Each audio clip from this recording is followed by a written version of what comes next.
మొన్న ఇచ్చిన హామీలు అధికారంలోకి వచ్చిన వెంబడే అమలు చేస్తామన్నారు. అధికారంలోకి వచ్చినాక 100 రోజులు అన్నారు. 100 రోజులు దాటిపోయింది. ఎలక్షన్ కోడ్ వస్తుందని తెలుసు వాళ్ళకి. ఎలక్షన్ కోడ్ వచ్చింది. ఇప్పుడు ఎలక్షన్ పేరు మీద దాట వేసే ప్రయత్నం చేస్తున్న పెద్ద పెద్ద పబ్లిక్ మీటింగ్లు పెట్టుకొని 1-2 శాంక్షన్లు అని చెప్పినది. ఫ్రీ కరెంటు 200 యూనిట్లు, 500 గ్యాస్ సిలిండర్లు అయిపోయినాయి. పెద్ద పెద్ద సభల్లో ఇచ్చిండ్రు. మరి ఏ ఊళ్ళో నన్ను వచ్చిందా?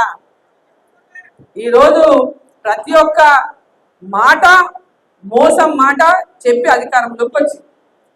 ఈరోజు గ్రామ గ్రామాన మన కార్యకర్తలు ఇంటింటికి ఎన్నిసార్లు పోమన్నారు? ఇంటింటికి ఎన్నిసార్లు పోమన్నారు మన చంద్రశేఖర్జీ? 3 సార్లు. ఏం చేయాలి? 3 సార్లు పోయి మనం 3 సార్లు పోయి ఏం చేయాలి? వాళ్ళ యొక్క వైఫల్యాలను చెప్పాలి. మోదీ గారు అందించినటువంటి పథకాల గురించి చెప్పాలి. ప్రతి ఒక్కరిని మనం ఓటు అడగాలి. ప్రతి ఒక్కరిని ఓటు అడిగి ఓటరు కూడా ఏమంటారు? అమ్మా మేము అందరం ఏ ఊరికి పోయినా ఎక్కడ పోయినా ఎవరిని అడిగినా ఏమంటున్నారు?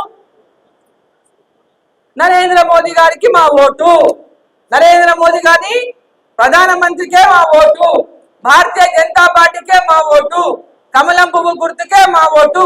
ఎవరిని పోయినా ఎక్కడ పోయినా అడుగుతూ చెప్తున్నారు కదా.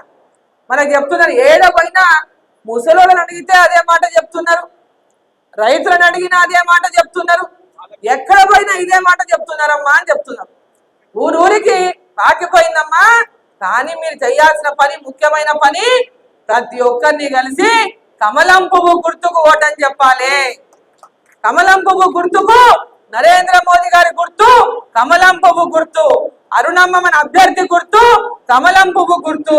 కమలం పువ్వు గుర్తుకు ఓటేయండి అని మనం ఒక్కొక్క ఓటర్ని ఇంటికెళ్ళి అడగాలి. ఓటరు ఓటేయడానికి సిద్ధంగా ఉన్నప్పుడు మనం వెళ్ళి ఓటు అడగాలనా లేదా? అడగకపోతే ఏమంటారు? మేము ఓటేయడానికి రెడీగా ఉంటుంది.